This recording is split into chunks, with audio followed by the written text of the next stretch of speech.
Good morning, children. Myself, Savita Jain.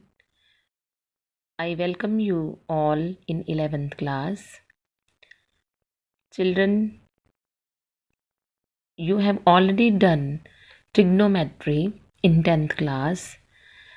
So, we are doing chapter 3 first in plus 1, that is trigonometry. In this chapter, we will generalize the concept of trigonometric ratios to trigonometric functions and their properties also. Children, angle is of two type. One is positive angle, other is negative angle. If the rotation is anti-clockwise, just like that, clock से उल्टी दिशा में, that is anti-clockwise, then we say this is positive angle. This is initial side, this is terminal side. We start from here M and move in anti-clockwise at terminal side OB. So this angle is positive. But in the second case here, this is an initial side OA and we rotate it to clockwise direction and we reach here terminal side OB. It is OB. So we see if the clockwise direction is there, this is negative angle. We can say in this figure, this is minus 90 degree.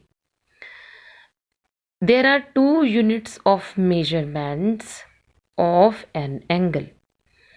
First is degree measure. You have already done in 10th class. You have done 45 degree, 60 degree, 30 degree like this. And we say one complete revolution anti-clockwise is 360 degree. So here one complete revolution is equal to 360 degree. Children, please note few points. 1 degree is equal to 60 minutes. And the second point is 1 minute is equal to 60 seconds. When we put 1 dash, that is minute. When we put 2 dashes, that are referring seconds.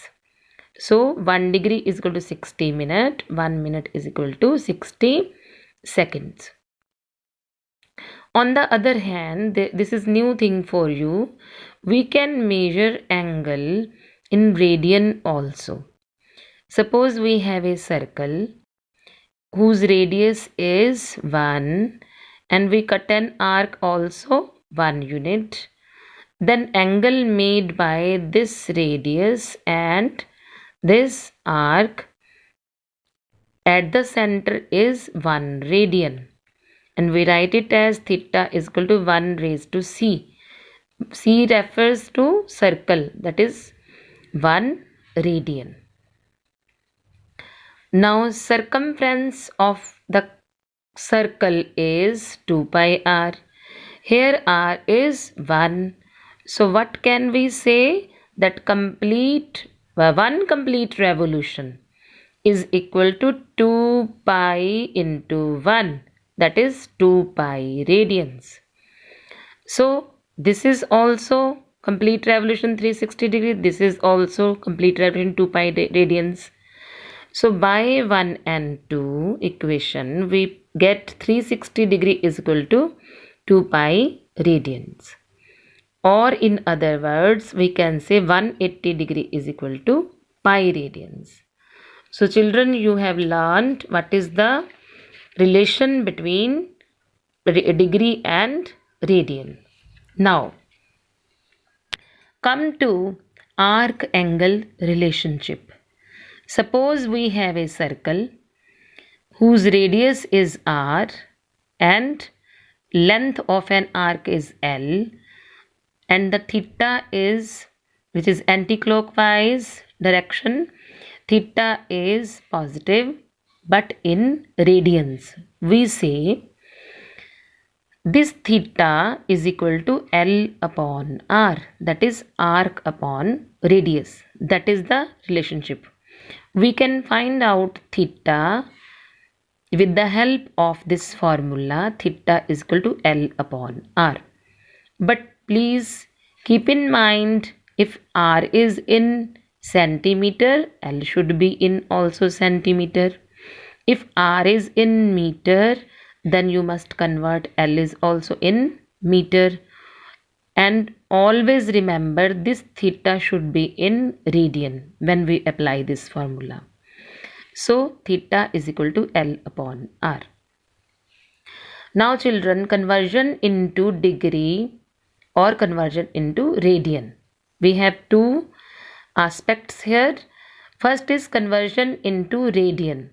Suppose I give you 30 degree and I say convert it into radian beta. Then what will you do? You multiply it by pi over 180. Like this, 30 into pi over 180. What will you get? Pi upon 6. Remember, we will not put here the value of pi because we want in radians. So pi by 6 is only the answer. So we can write 30 degree as pi by 6 radian. Similarly, if we want to convert into degree, then we multiply it by 180 upon pi. Here pi upon 180, here 180 upon pi, the reciprocal. Suppose we have given pi by 4 radian angle and we want to convert it in degree. Then what will I do? Pi by 4 multiply 180 upon pi. After solving, we will get 45 degree. So I can say pi by 4 radian is just 45 degree. So this is all about this lecture. Make the registers and do the questions properly from NCERT book. Thank you children.